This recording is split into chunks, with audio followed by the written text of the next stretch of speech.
Hello students, welcome to global online. This is Ankita Sood. Paper one के final preparation के लिए full syllabus most important and expected questions की सीरीज आज मैं आपके लिए लेकर आई हूँ। ये सवाल स्टूडेंट्स अपकमिंग एग्जामिनेशन में एज इट इज जरूर पूछे जा सकते हैं, इसीलिए हर एक क्वेश्चन के आंसर के साथ मैं आपको इंपॉर्टेंट एक्सप्लेनेशन और ट्रिक्स बताऊंगी ताकि बहुत इजीली आप सभी करेक्ट आंसर्स को आइडेंटिफाई कर सकें।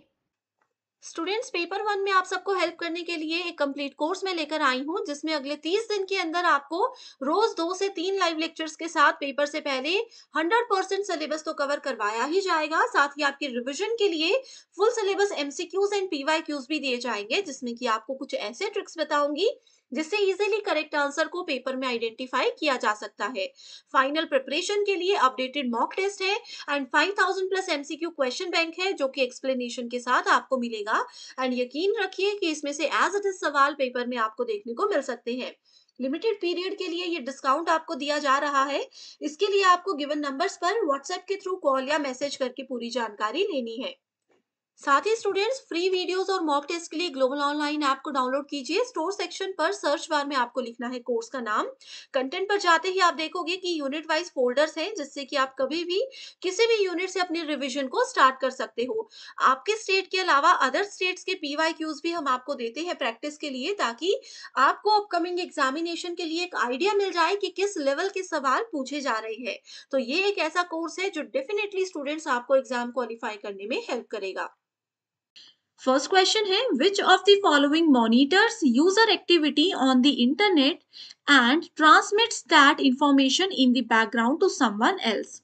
इसमें पूछा है कि गिवन ऑप्शंस में से कौन सा एक ऐसा सॉफ्टवेयर है जो कि आपके कंप्यूटर और आपके इंटरनेट पे पूरा ध्यान रखता है, उसको मॉनिटर करता है। आप अपने कंप्यूटर में इंटरनेट में क्या काम कर रहे हो उसको ये पूरा मॉनिटर करेगा, उस पर नजर रखेगा एंड वो सारी इंफॉर्मेशन दे देगा किसी और पर्सन को। ये कौन सा सॉफ्टवेयर करता है? ऑप्शंस है मालवेयर, स्पाईवेयर, वॉर्म या फिर वायरस। तो सबसे पहले आपको ये समझना है कि ये क्वेश्चन आपका आईसीटी यूनिट में से पूछा गया है। मालवेयर के ही 3 टाइप्स बताए गए हैं, spyware, worm and virus. And इस क्वेश्चन का करेक्ट आंसर है स्पाईवेयर। सो जब भी बात की जाती है मॉनिटरिंग की, आपके लैपटॉप पर आपके काम पर नजर रख के वो इंफॉर्मेशन किसी और को देने की, सो हमेशा आंसर होगा स्पाईवेयर। मालवेयर के ये सभी तीनों टाइप्स होते हैं। एंड एक होमवर्क क्वेश्चन आप लोगों को इधर मैं दे रही हूं, वो ये है कि बताइए वायरस की फुल फॉर्म क्या होती है। इस होमवर्क क्वेश्चन का आंसर कमेंट करके आप मुझे बताइए, एग्जाम में जरूर आएगा कि वायरस की फुल फॉर्म क्या हो सकती है। अगला सवाल है, the most important cause of failure of a teacher lies in the area of. अब देखो, टीचर है, टीचर लेकिन फेलियर उनके करियर में चल रहा है, वो असफल टीचर बन रहे हैं। उसका क्या कारण है? वर्बल एबिलिटी, कि उनकी मौखिक क्षमता सही नहीं है। इंटरपर्सनल रिलेशनशिप, स्टूडेंट के साथ उनके रिलेशनशिप अच्छे नहीं है। स्ट्रिक्ट हैंडलिंग ऑफ स्टूडेंट्स, अगर वो स्टूडेंट्स को बहुत सख्ती से हैंडल कर रहे हैं तो वो एक अच्छे टीचर नहीं बन सकते। या फिर lack of command over knowledge of the subject, या फिर जो सब्जेक्ट वो पढ़ा रहे हैं उस सब्जेक्ट में उनकी कमांड नहीं है, उनको उसके बारे में नॉलेज नहीं है। एक अच्छा टीचर बनने के लिए आपके पास आपके सब्जेक्ट पे एक अच्छी कमांड होनी चाहिए, लेकिन अगर उसमें लैक है, उसमें कमी है, तो आप एज अ टीचर फेलियर को जरूर फेस करोगे। यहाँ पर करेक्ट आंसर है ऑप्शन नंबर 4। क्वेश्चन है, a biodegradable waste is. Biodegradable waste क्या होता है? पॉलीथीन बैग्स, ब्रोकन ग्लास या क्रॉकरी, लाइव स्टॉक वेस्ट या फिर डिस्कार्डेड प्लास्टिक। करेक्ट आंसर है लाइव स्टॉक वेस्ट, यानी कि पशुधन अपशिष्ट। The teacher's role in an institute of higher education is to. अब हायर एजुकेशन यानी कि उच्च शिक्षा संस्थान में एक टीचर का रोल क्या होता है? स्टूडेंट्स को इंफॉर्मेशन देना, स्टूडेंट्स को प्रमोट करना, उनको सेल्फ लर्निंग सिखाना कि खुद से कैसे पढ़ें, उसको बढ़ावा देना, help students to solve their personal problem, उनकी व्यक्तिगत समस्याओं को सॉल्यूशन देना, या फिर encourage cut throat competition among students, कि स्टूडेंट्स के बीच में ही कड़ी प्रतिस्पर्धा को प्रोत्साहित करना। बहुत आसान क्वेश्चन है। स्टूडेंट्स को काफी सारी इंफॉर्मेशन देना, जो भी नॉलेज है आपकी बुकिश टॉपिक्स या उसके अलावा स्टूडेंट्स के साथ इंफॉर्मेशन शेयर करना और उनको सिखाना कि अभी आप हायर एजुकेशन में आ चुके हो तो खुद से कैसे पढ़ना है, सेल्फ स्टडी, सेल्फ लर्निंग कैसे करनी है। कम्युनिकेशन नॉर्मली मीन्स, संचार का मतलब क्या होता है? Establishment of a common understanding through transfer of meaning from one person to another, कि एक पर्सन दूसरे पर्सन को क्या कर रहे हैं, कॉमन अंडरस्टैंडिंग है, दोनों की समझ बिल्कुल बराबर है, कोई भी मीनिंग का ट्रांसफर कर रहे हैं, कोई भी मतलब इंफॉर्मेशन ट्रांसफर कर रहे हैं। Stimulation of common symbols in various minds through interaction या फिर सिंबॉलिक वे में। Creation of meaning in other through stimulus response activity या फिर all of the above. So ये है correct answer, all of the above. बहुत आसान question है। कम्युनिकेशन यूनिट स्टूडेंट्स बहुत इजी और स्कोरिंग होती है। इसमें आप जो भी क्वेश्चन है उसको रियल एग्जाम्पल पर अगर ट्राई करोगे तो जरूर आपको आंसर मिल जाएगा। नेक्स्ट है, दो लिस्ट दी हैं, आपको इनको मैच करना है। वेल्ड, बंजारा, बियाको, जापवो, रायसीन या फिर लिग्राइट। आपको इनको मैच करना है। डायरेक्टली आंसर पे जाते हैं। देखो स्टूडेंट्स, ये वाले जो क्वेश्चंस होते हैं ना, आपको बताना है जैसे इनमें से हील कौन सी है। ठीक है, अब देखिए बी का 5th है, 6th यहाँ पर ई का है, तो देखो यहाँ से आपको पता चल सकता है कि रायसीना जो है वो हिल का नाम है। ठीक है, इस तरीके से आपको इस टाइप का एक आधा क्वेश्चन आता है, तो मेरा हमेशा से यही सजेशन रहा है इसमें कि डिटेल में मत जाइए, सिर्फ PYQs को कर लीजिए, इस टाइप के क्वेश्चंस के लिए वो काफी है। Next is, there are 5 players A, B, C, D, E in a group led by Jet Nunisa to an event held at London.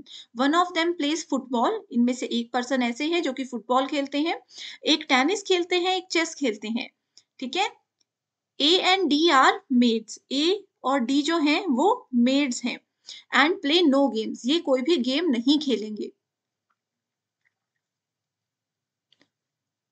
No women pledge इधर चेस और फुटबॉल। कोई भी विमेन जो है वो ना तो चेस खेलेंगी या तो ना तो फुटबॉल खेलेंगी। There is married couple where E is the husband. ठीक है, मैरिड कपल है जिसमें ई हस्बैंड है, इनकी वाइफ का नाम नहीं बताया है। C's brother is B. C और बी, सी जो है वो बी के ब्रदर है। Who is neither chess player nor tennis player. So B ना तो चेस प्लेयर है, सॉरी बी ना तो चेस प्लेयर है ना तो टेनिस प्लेयर है। अब आपको बताना है कि इन सभी में से चेस कौन खेलने वाले हैं। इस अरेंजमेंट को हम अच्छे से लिखते हैं ताकि आप लोगों को चीजें समझ आ जाएं। ओके, सबसे पहले हम शुरू करेंगे इस क्वेश्चन को यहां से कि ए और डी जो है वो मेड्स हैं और वो कोई भी गेम नहीं खेल रही है। ठीक है, ABCDE पहले हम इस तरीके से लिख देना है, ABCD एंड E। ए जो है वो मेड है और डी भी मेड है। ओके, एंड ये कोई भी गेम नहीं खेल रहे हैं, तो इस तरीके से हम यहाँ पर लिख देंगे। डी आपका ऑप्शन तो हो ही नहीं सकता, राइट। इसके बाद बोला गया है no women plays either chess और football. There is married couple where E is mister, जो भी है वो हस्बैंड है। मिस्टर ई जो है वो मेल कैंडिडेट है, वो मेल पर्सन है। Okay, and C is the brother of B. C is the brother of B, brother मतलब ये भी एक मेल पर्सन है। अब इस स्टेटमेंट में लिखा है there is married couple where E is the husband. अगर ई हस्बैंड है तो उनकी वाइफ कौन हो सकती है? वाइफ होने के चांसेस किसके हैं? सी के बन जाते हैं, तो सी है यहां पर wife. Okay, C's brother is B, C का भाई है B. Who is neither chess player. ठीक है, बी जो है वो चेस प्लेयर भी नहीं खेलेगा, ये ब्रदर है, ये चेस प्लेयर भी नहीं है, ना ही टेनिस प्लेयर है। इस हिसाब से अगर आप लोग यहाँ पर देखोगे तो बी के चांसेस ये बन जाते हैं कि बी जो है वो फुटबॉल प्लेयर है, क्योंकि इसमें कहा है कि एक इनमें से फुटबॉल भी खेलता है। ठीक है, इसके अलावा वाइफ है, वाइफ सी है जो कि टेनिस खेल रही है। One of them plays football, one play tennis and one play chess. इधर लिखा है नो विमेन प्ले चेस और फुटबॉल। फुटबॉल ये हो गया, ठीक है, फुटबॉल ऑलरेडी बी खेल रहा है। विमेन कोई चेस खेल नहीं सकती, तो इसका मतलब है कि सी यानी कि जो विमेन है, जो वाइफ है, वो क्या खेलेगी? वो टेनिस खेल रही होगी। इसका मतलब है चेस कौन खेल रहा है? चेस खेल रहा है ई। सो करेक्ट आंसर है ऑप्शन नंबर ए। बहुत आसान क्वेश्चन है, इस अरेंजमेंट को यहाँ पर भी लिखा हुआ है ABCDE, इनके ये रिलेशन है, कौन कौन से गेम ये सब खेल रहे हैं, कौन से नहीं खेल रहे, वो इस तरीके से अरेंज किया गया है। तो आप इस क्वेश्चन को अच्छे से पढ़ लीजिए, फिर भी कोई डाउट हो तो वापस मुझसे पूछ सकते हो। The personal tutor of the Chinese Buddhist monk Zhuangzhang was, ये है शीलभद्र। इंपॉर्टेंट क्वेश्चन नहीं है, इग्नोर भी कर सकते हो, ठीक है। नेक्स्ट इज लिस्ट मैच करनी है। टाइप्स ऑफ रिसर्च दिए हैं, डिस्क्रिप्टिव, अप्लाइड, फंडामेंटल, क्वांटिटेटिव। सो फंडामेंटल और अप्लाइड बहुत आसान है, यहां से आपको आंसर इजीली मिल सकते हैं। It is based on measurement of quantity और ऑफ अमाउंट। यहां से भी देखो, ये वाला ऑप्शन से भी आपको इजीली आंसर मिल सकता था कि क्वांटिटेटिव जो है, देखते हैं क्या लिखा हुआ है इसमें। अगला है is that related to some abstract ideas or theory। Next बोला गया है include survey and fact finding inquiries in different kinds aimed at finding a solution for a immediate problem। ये देखो, immediate problem का solution ढूंढने के लिए हम यूज करते हैं applied research। so second हमारा चला जाएगा फोर्थ के साथ, ठीक है, सेकंड ऑप्शन चला जाएगा फोर्थ के साथ। सो देखो, यहीं से आपको आंसर मिल जाएगा। जब भी हम क्वांटिटेटिव की बात करते हैं, अमाउंट और क्वांटिटी, सो फोर्थ को हम फर्स्ट से मैच करेंगे, ये आ गया, तो ये वाला ऑप्शन गलत है। Then we have applied research, जिसमें इमीडिएट प्रॉब्लम का सॉल्यूशन हमें चाहिए, सो सेकंड को फोर्थ से मैच करेंगे। सेकंड को फोर्थ से मैच करेंगे तो ये आपको आंसर मिल जाएगा, ठीक है। बाकी के ऑप्शंस भी देख लेते हैं। डिस्क्रिप्टिव रिसर्च मतलब सर्वे और फैक्ट फाइंडिंग इंक्वायरीज यहाँ पर रहती हैं। Then we have fundamental research, जो कहती है कि it is mainly concern with generations, generalisations and with formulation of theory.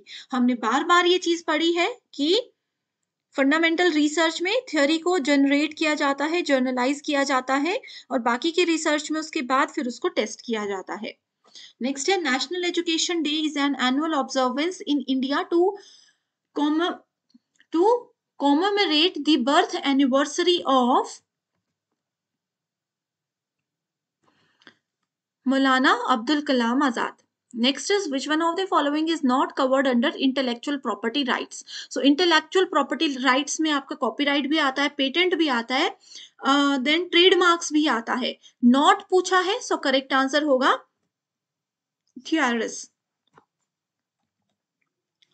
thesaurus, okay। which one of the following is not a component of communication। communication का component कौन सा नहीं है? sender or source of message, sender or source and message and signal, medium and or channel of communication, the receiver or destination, speaking, listening, writing, reading। correct answer है option number 4, ठीक है। अब देखो, communication में sender, message देने वाला तो चाहिए ही, जो बोल रहा हो वो तो चाहिए ही, ठीक है। मीडियम भी चाहिए कि कैसे आप बोल रहे हो, फोन पे, फेस टू फेस, लिखित रूप से। रिसीवर भी चाहिए, अब सेंडर है तो रिसीवर भी होना कंपलसरी है। हिमाद्री, हिमाद्री का नाम आपने सुना है, हिमाद्री क्या है? हिमालय में एक भूकंपीय केंद्र है Himadri.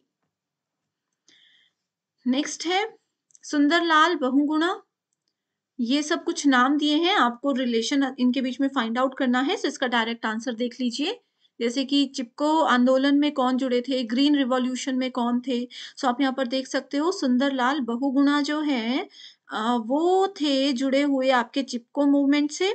Then we have Muralidhar Devidas Amte, ये है आपके कुष्ठ रोग से जुड़े हुए।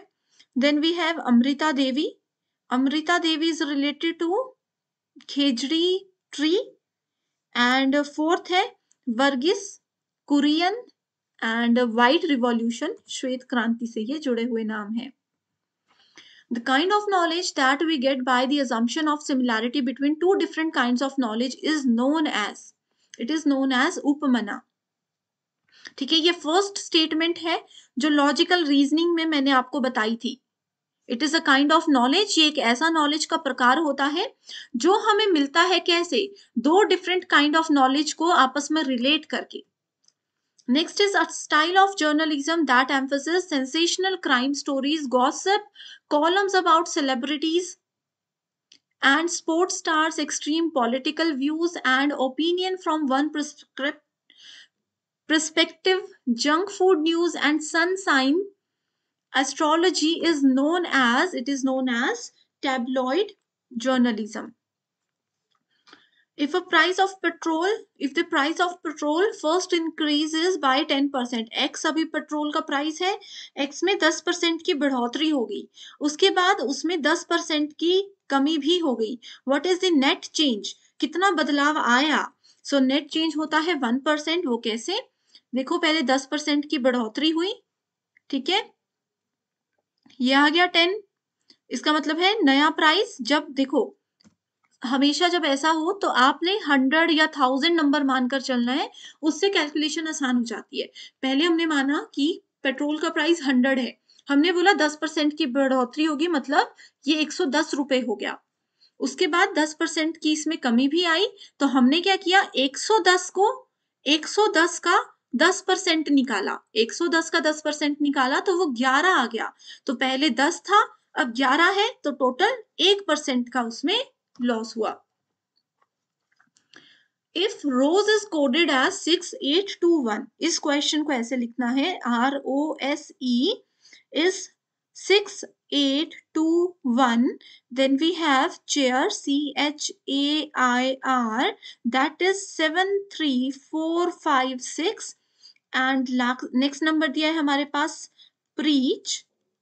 preach is written as 961473.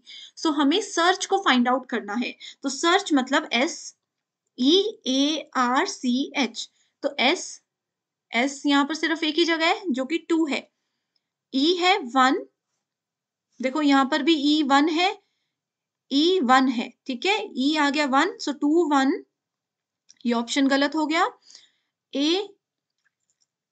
A का मतलब है 4, R का मतलब है 6, 2146. सो देखो ये आपको आंसर मिल गया. C का यहाँ पर है 7 एंड H इज 3. सो ये है आपका सही आंसर. एंड इन्फेरेंस, जिसको अनुमाना कहा जाता है, अनुमान लगाना कहा जाता है, इट कंसिस्ट ऑफ अव्यवास, द करेक्ट नंबर. इसमें कितने बॉक्सेस होते हैं, ये अभी हमने देखो लास्ट ईयर का आई थिंक 2020 का पेपर डिस्कस किया था, उसमें भी सेम क्वेश्चन आया था. इसमें टोटल 5 बॉक्सेस होते हैं. So thank you so much everyone and I wish you all the very best.